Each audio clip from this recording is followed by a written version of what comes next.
I've reported that Tesla's vehicle price cuts led to insane amounts of demand in China and probably in Europe, but we don't actually know what's happened in the US until now. Hello, my friends. Welcome to the channel. I'm the Electric Viking. Great to see you. Welcome to all the new subscribers. Welcome back, everyone else. So why am I smiling? Well, the key reason here. I love to see more electric vehicles sold. Now, bringing down the prices makes them more accessible for people who previously said they're out of my price range, too expensive, not going to buy an EV until the price comes down. I mean, you see the price come down by 20%, and what do? You go, well, okay, now's the time. Perfect excuse to go and buy a new car. That's what I love.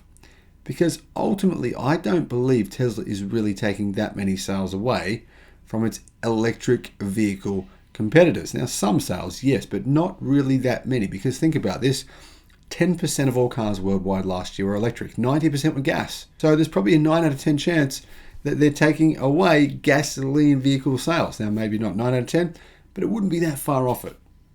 There's a lot of people that were sitting on the sidelines, and now, all of a sudden, they're changing their damn minds, and they're saying, you know what?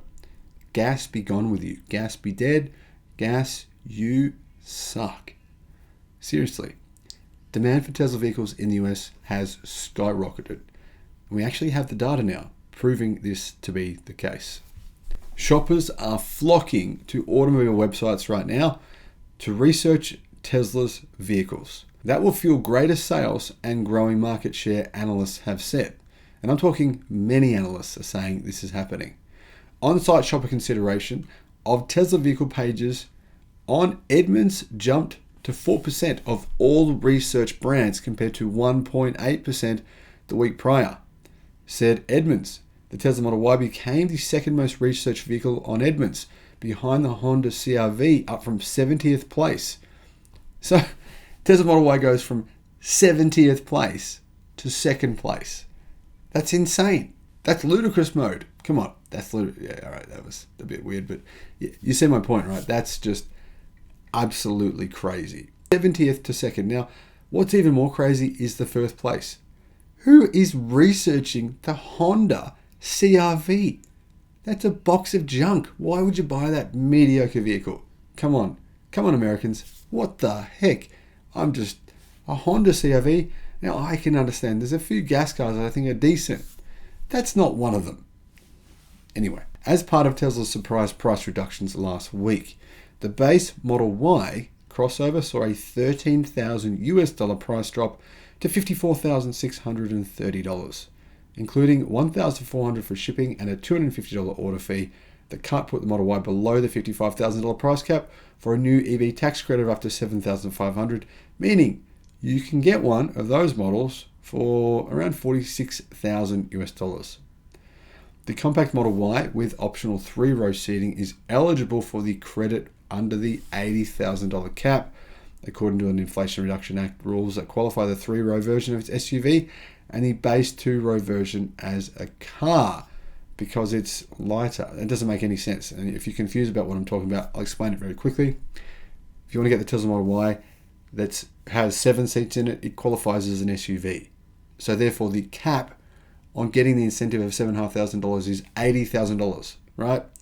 But previously, if you wanted to buy a standard Model Y without 7 seats, it did not qualify for the incentives because it's not considered an SUV. Now, if you remove the 2 seats from the back, then the IRA, the government in the US, says, no, it's no longer an SUV because it's now lighter. Makes zero sense. Doesn't matter though because now Tesla reduced the prices. Now both vehicles qualify. The compact Model Y is actually not that compact. In fact, if you've seen some of the online comparison videos, you'll see it's got a very, very big boot size in comparison to its direct competition. Now let's get back to what's happening with Tesla's demand. You got to remember, this wasn't just Tesla reducing prices. This was like a perfect demand storm. If you think about it, there's 3 pillars here, right? First pillar is the US automotive industry. That's going down. That's going to the toilet. That's bad. So fail on that one, right? Fail on that one. Second pillar, we're looking at previously having a problem. And that was that almost all of its competition, Tesla's competition, had a $7,500 price advantage, a price advantage of $7,500, right? You go buy a competitor's EV, they get $7,500. You buy Tesla, you don't get it, right? That's a problem. Then you've got the other pillar, and that is now Tesla gets the credit. Some of the competition don't get it. Tesla brings its prices down at the same time. So it's like the perfect storm. Even though, yes, the US auto market is going to the toilet, doesn't matter. It's going to go crazy.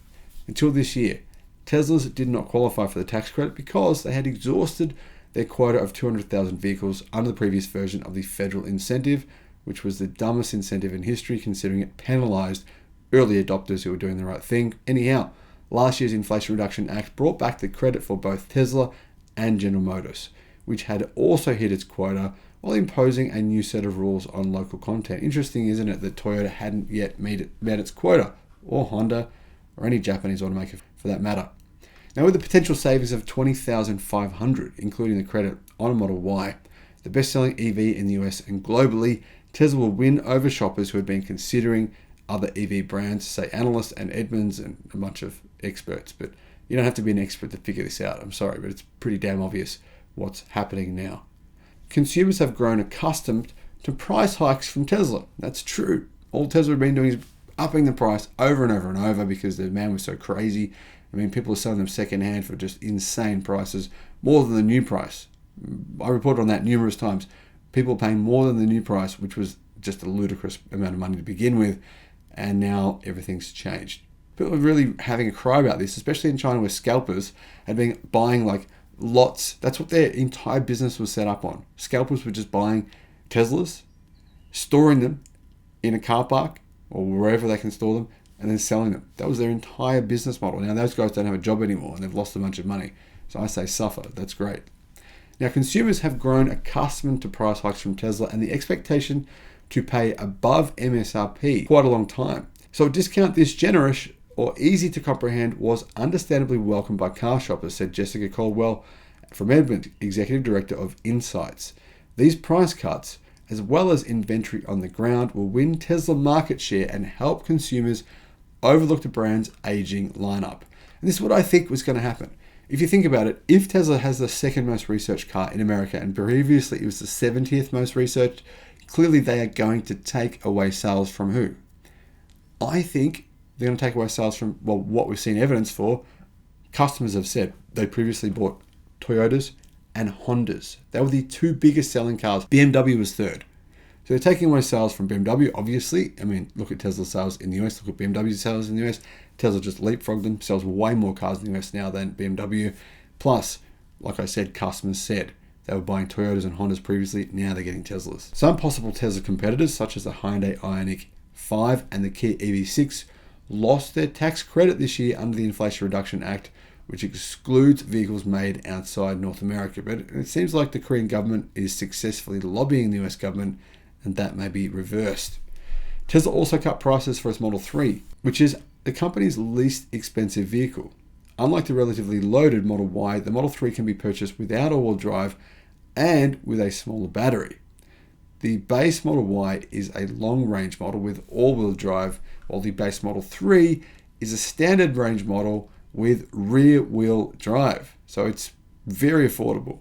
The base Model 3 received a $3,000 price reduction for a starting price of $45,000, including shipping and order fees.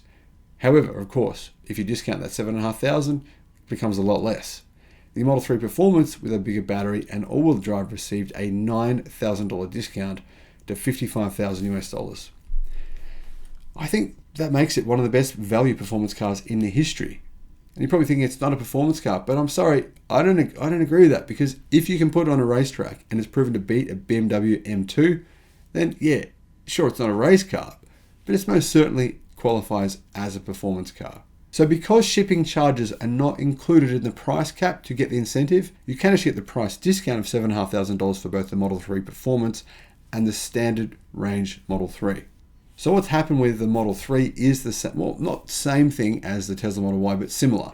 On Edmunds, that was the 47th most researched car in the US. 47th, it's jumped up to number 11. So now Tesla has the second highest and the 11th highest research cars. That's just on Edmunds. I would suggest that if you include other websites as well, the Model Y would be number one most likely. probably Model 3 might be 4th or 5th. Now, apparently, the interest has spiked to a similar level, possibly even higher, than when Tesla's March 2022 phenomenon happened. What was the Tesla March 2022 phenomenon? It was when gas prices went crazy. All of a sudden, people started going, well, I don't want to deal with this. I want to get an EV. The other Tesla phenomenon was the Super Bowl, when a bunch of automakers, not Tesla, other automakers, including General Motors, Hyundai, etc., started advertising a bunch of EVs. What happened was Tesla just sold a lot more cars. Seriously. The spike in Tesla's traffic on its website was insane during that period of time. So Tesla just said, hey, thanks, GM. I wonder, wouldn't that be funny if Elon actually did that? He called Mary and said, hey, Mary, thanks for all the orders. Appreciate that.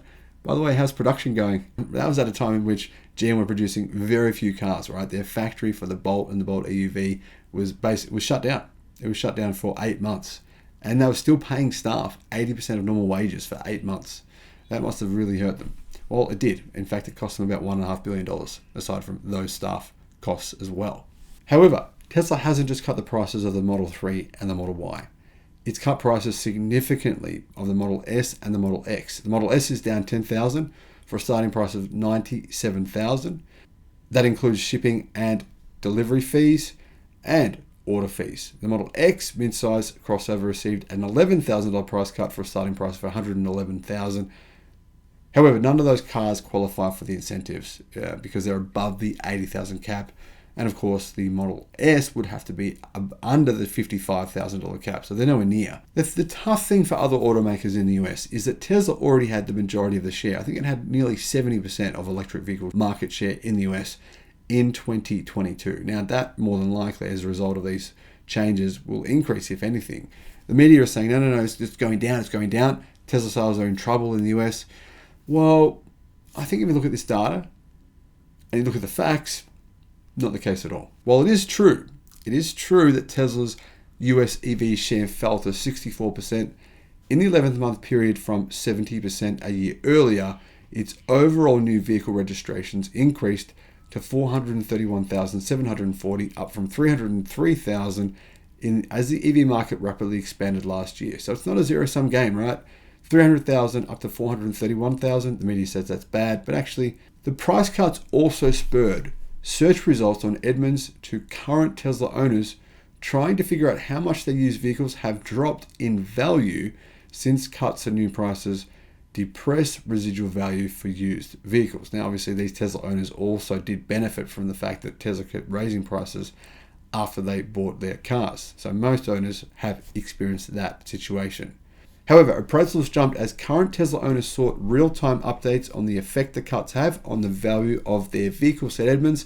Search data from January the 13th, the day Tesla announced the price, shows Tesla appraisals more than tripled in volume, climbing to 3.1% of all vehicles compared to 0.8% the day prior. Edmunds analysts say that Tesla's used vehicle prices had already been falling before this happened. Edmunds and our analysts note the slowdown is a result of a unique combination of factors driving down residual values and demand, including car flippers jumping into the market as used prices hit their peak, followed by a drop in used values and interest rate hikes. Controversy surrounding Elon Musk's Twitter acquisition and incentives introduced by Tesla in mid-November and in December. Either way, it doesn't matter how you slice this. I'm pretty sure Edmunds has a pretty good idea of what's going on their website. They've gone from 70th for the Model Y to number 2. They've gone from 47th with the Model 3 to number 11. Clearly, Tesla sales in the US have either gone ballistic or they're about to. Let me know your thoughts in the comment section below. Thank you for watching.